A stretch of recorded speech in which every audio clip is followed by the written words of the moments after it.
cortarse. Vladimir Putin ha dado hoy un nuevo paso en la confrontación con Ucrania y Occidente tras un discurso plagado de críticas a Kiev, a Estados Unidos y a la OTAN.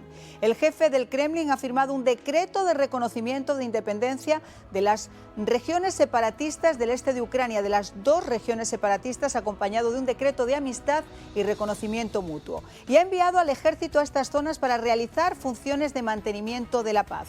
Un acto que agrava el conflicto en torno a Ucrania y que eleva la tensión con Occidente. Putin, que había defendido fervientemente los acuerdos de paz, dinamita con su firma la diplomacia, mientras que el presidente ucraniano Volodymyr Zelensky y varios países europeos se apresuran a pedir duras sanciones contra Moscú. En su discurso televisado a la ciudadanía rusa, al final de una sesión del Consejo de Seguridad, Putin acusó al gobierno de Ucrania de ser una marioneta de Estados Unidos y cargó contra el ejecutivo ucraniano, acusándolo de ser un régimen nazi que está cometiendo crímenes contra los ciudadanos rusoparlantes del Donbass.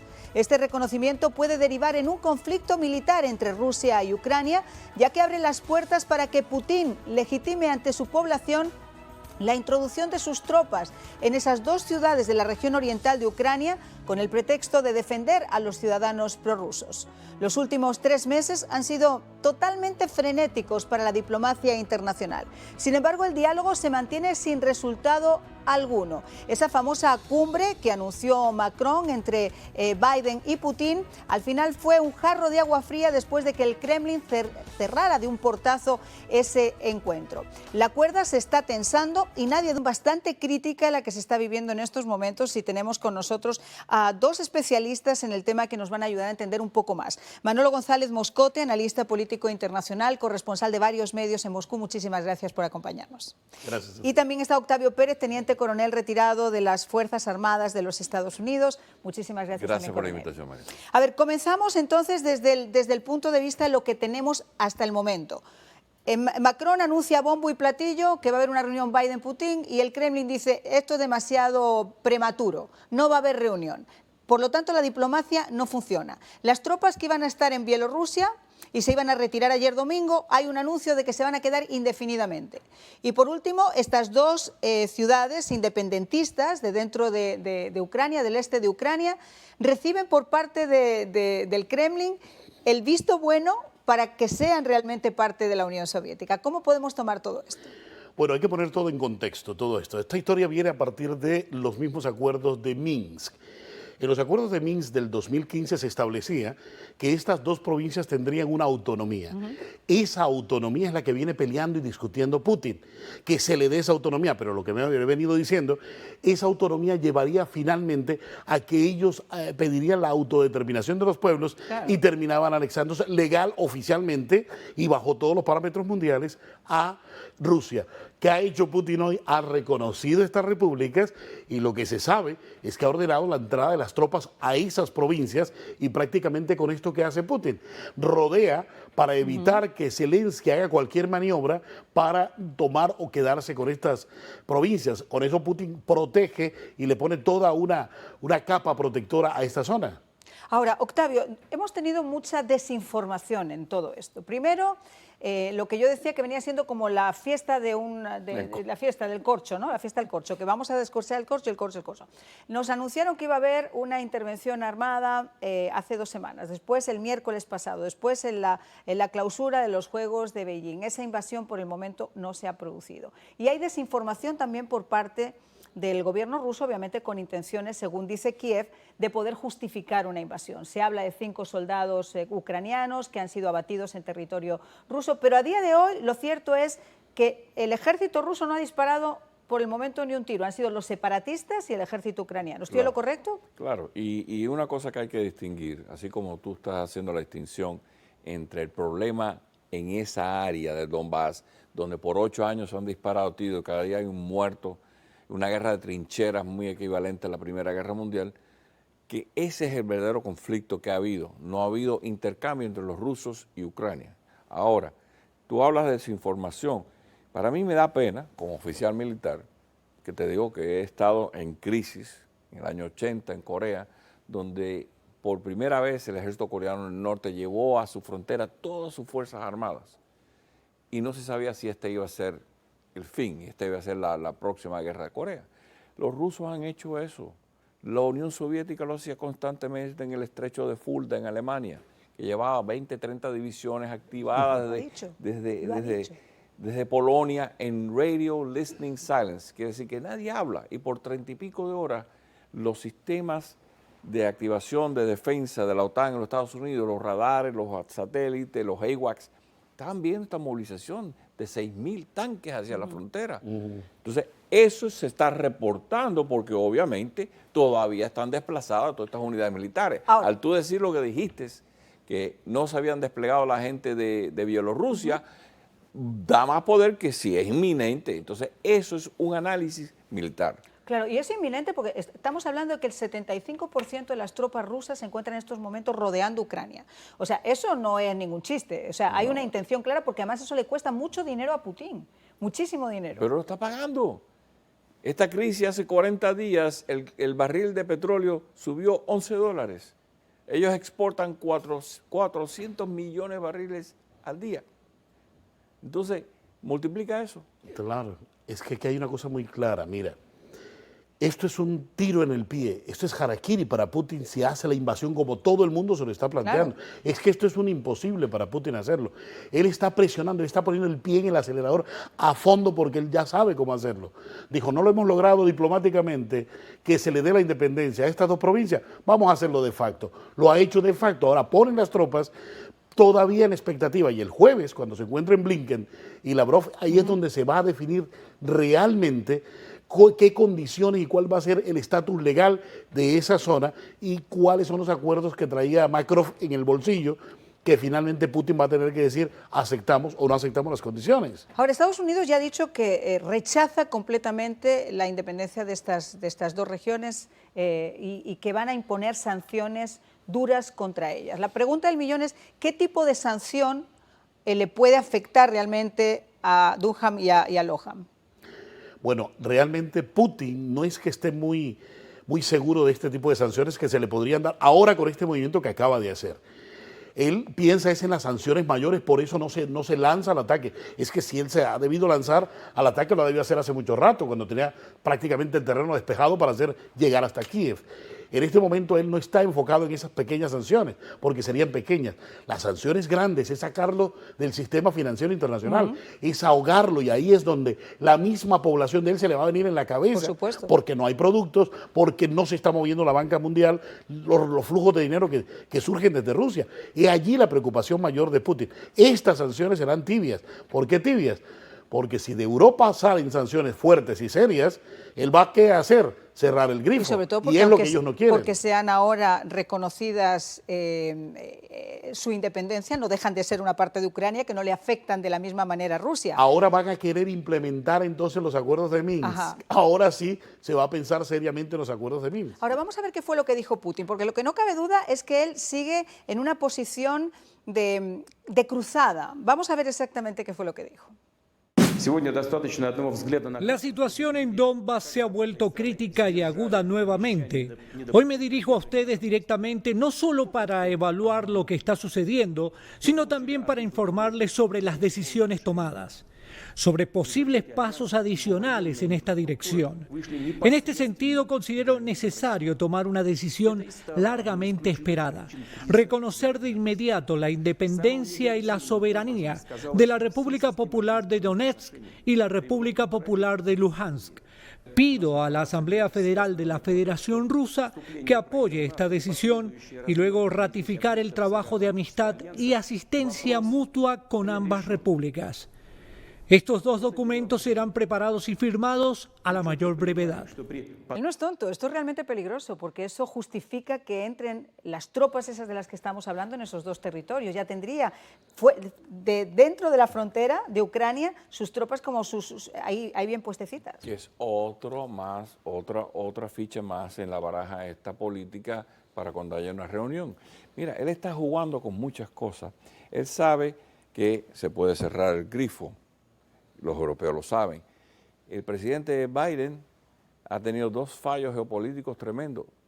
Hay unas elecciones a medio tiempo. Si no hay una resolución de esto antes del verano, que es cuando empieza la campaña política para aquí los Estados Unidos, entonces queda mal el presidente y puede que pierda la Cámara y el Senado, aparte de la economía, aparte de todo. Entonces, Putin está jugando este juego de ajedrez en 3 niveles. Él sabe que el Occidente tiene que tomar pautas en el asunto, tiene que llegar a la mesa de negociación y los está llevando recio. ¿Qué pasa? Este hombre empezó una locución con el Consejo Nacional y todos vinieron como títeres y le dijeron, sí, hay que entrar, sí, hay que darle esto.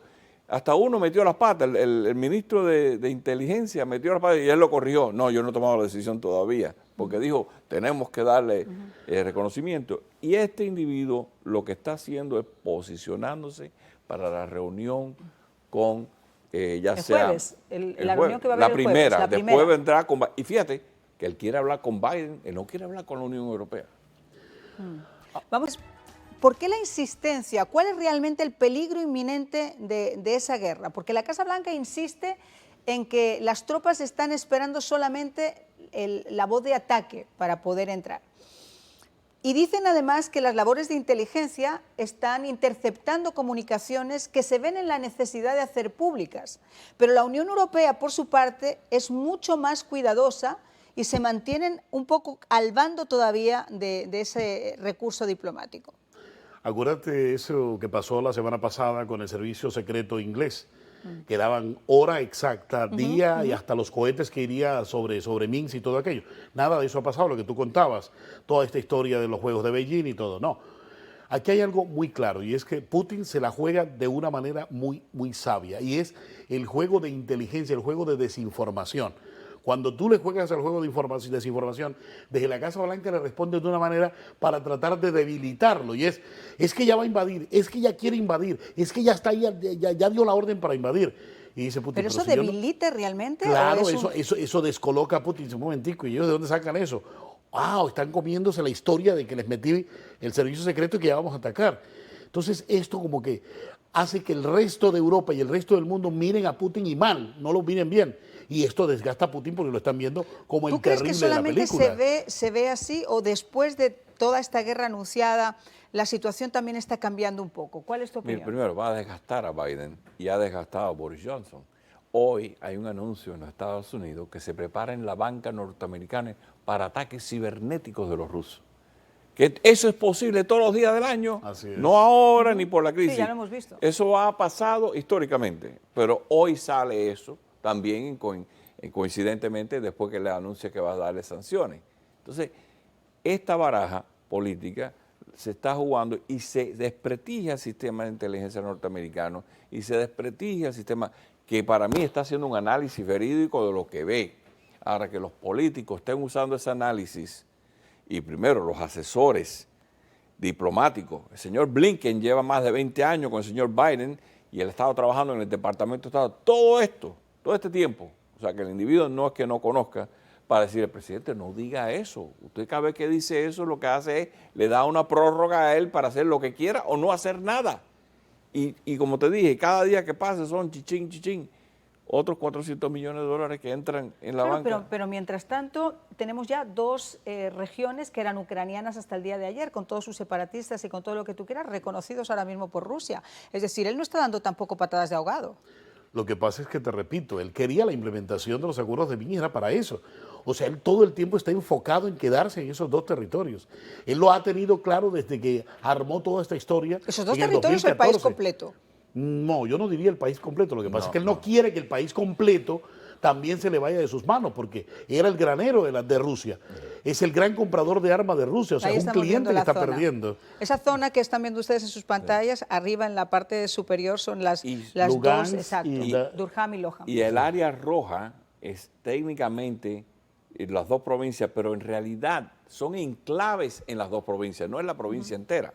O sea, ahí es donde hay más de un 42% de étnicamente rusos. Si tú vas al río Dnepr, hacia el otro lado, hacia el oeste, que es donde está Kiev. Son prorrusos totalmente, ahí lo tenemos, está Lugansk, está Donetsk. Esas son las 2 provincias que mayormente, pero únicamente que vayas un poquito de esa o te quedes abajo en Sebastopol, ese es el área donde hay gran aglutinación, pero no llega a un 14%. Sí. Ahora, hay algo que hay que tener en cuenta, y es que una cosa es el que es ucraniano prorruso y otra cosa es el ruso de origen étnico ruso que se quedó allí. Exacto. Por ejemplo, de la Segunda Guerra Mundial, antes de llegar a Rusia, a su territorio, se fueron quedando allí en Ucrania, en esa parte, porque ya era el verano. Son rusos, y hablan se ruso y quedaron son allí. prorrusos, no tienen Eso nada es una que de ver las con grandes Ucrania. causas del enclave. No tiene nada que ver con Ucrania. Simplemente se hicieron allí, la nacionaleza acabó la Unión Soviética y ellos quedaron fuera del territorio ruso. Pero había una rusos. realidad antes de que se hiciera efectivo este reconocimiento de su independencia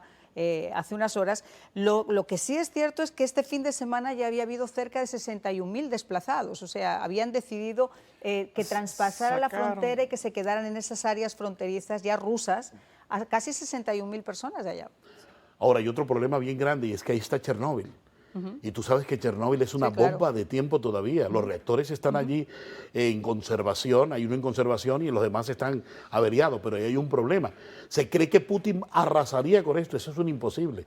Putin no es tonto, él sabe el nivel de radioactividad que hay allí, él sabe que no puede bombardear estas zonas tampoco. O sea, aquí hay un problema técnico y lógico para Putin que no lo va a sortear, no lo va a poder sortear y no lo va a hacer. ¿Sí ves? Mira, parte de todo lo que ocurrió también es desacreditar, él siempre le tira al gobierno ucraniano, que son marionetas del occidente. La locución de él parecía que iba para candidato a presidente de Ucrania hoy. Dijo la pobreza, el desempleo, la misma.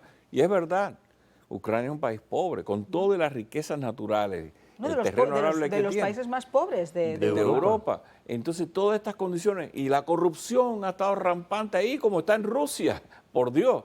Pero esos son elementos que él ha usado para tratar de decir, justificar por qué él tiene que ir, porque él reclama que hay un genocidio en contra como nazi. de los... Incluso lo comparó con el genocidio nazi. Entonces, bueno, lo mismo que pasó en Osetia del Norte, Osetia del Sur, cuando aquello la invasión a Georgia, lo mismo que pasó en Zimbali, en Moldavia, los enclaves rusos. O sea, siempre ellos tienen una excusa para defender a la población rusoparlante, a los mismos rusos que se quedaron en el Prebáltico después de la Segunda Guerra Mundial, que hoy el Prebáltico no les reconoce a ellos que sean rusos, que les exigen el idioma y no les aceptan su nacionalidad rusa, su doble nacionalidad. Hubo un problema tan grande cuando se cayó la Unión Soviética que para reemplazar, o sea, para volver a sacar ciudadanos, soldados, estuvieron años todavía en Polonia, en varias repúblicas, en lo que pudieron traerlo, porque no había ni casa ni trabajo para ellos, y lo dejaron. Y algunos optaron por quedarse. Muchísimos optaron por quedarse en estos países,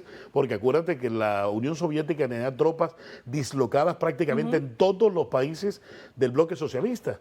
Y traer a toda esa gente, sobre todo traerlos de Alemania, traerlos de Alemania fue el lío de la Madonna. Y bueno, la Unión Europea de momento ha dicho hoy que aprobaba un paquete de ayuda de 1.200 millones para Ucrania, que como estábamos comentando es uno de los países más pobres de la Unión Europea, y uno se pregunta, ¿para qué lo van a utilizar? Bueno, para todo, porque técnicamente es un país que, especialmente durante esta crisis, el turismo se fue al piso, las líneas aéreas no están volando, hoy dejaron de volar 2 líneas aéreas. Lufthansa dejó de volar ayer. Tú dejas dinero en la mesa cuando los aviones no pueden cruzar. Hay muchos vuelos que van hacia el Medio Oriente, que cruzan el cielo. Entonces, el turismo en el piso. Nadie quiere invertir en el país. Esos dineros que ha perdido este país, y hay un desempleo enorme, hay una gran cantidad de pobreza y hay gente que está carente, hay cosas que están faltando. De los lugares más pobres. Los políticos de Ucrania de hace 4 o 5 años se quejaban que le habían solicitado una cantidad de préstamos a la Unión Europea y se hicieron lo de la vista gorda con lo que necesitaban. Y ahí tienes tú el resultado. La pobreza en Ucrania es muy considerable. Absoluta. Por ejemplo, no es el resto de esa Ucrania rural, esa Ucrania profunda, ¿no? Pero nos quedan 2 minutitos, 1 minuto cada uno. No tenemos una bolita de cristal. Pero ¿qué es lo que podemos esperar bajo vuestra experiencia? Más presión. Lo que acaba de hacer Putin es ponerle más presión a toda esta historia y obligar a Europa a que se cumplan determinados requerimientos de él. Putin busca en todo momento que estas repúblicas terminen siendo independientes, obviamente, para que ellas mismas autónomamente pidan la anexión a Rusia. Es lo que busca Putin. Octavio. Lo bueno es que estos son enclaves en las 2 provincias, no es la provincia entera. Y ya técnicamente, porque están en la frontera, se van a quedar, él se va a quedar con ella y todo el mundo aquí a 4 años no se va a enterar. Ahora, lo que sí va a querer que Ucrania, y no por un plazo de 10 años, nunca sea miembro de la Unión de la OTAN, que le saquen los misiles de Polonia, que le saque las tropas que están en Estonia, Latvia y Lituania, y ya con eso ganan los dos bandos y se va y que levanten las sanciones de Crimea. ¿No? Y el documento jurídico vinculante que él busca, que eso no hay ningún problema crear ese tipo de documentos, solamente que sea mutuamente ventajoso. Y ahí está Putin tranquilo. Claro, pero aparte era preocupante porque al declarar independientes estas dos provincias, él ya se asegura que al menos Ucrania no se puedan desplegar hacia la frontera de la forma que tendrían pensado si porque serían se ellos los que anexionaba la ofenden, OTAN. serían ellos los que atacan. Efectivamente. Entonces, Ya yo cuando justifica. vi que para mí ese es Es una jugada maestra lo que acaba de hacer Putin. ¿Sí? En el ajedrez, sí.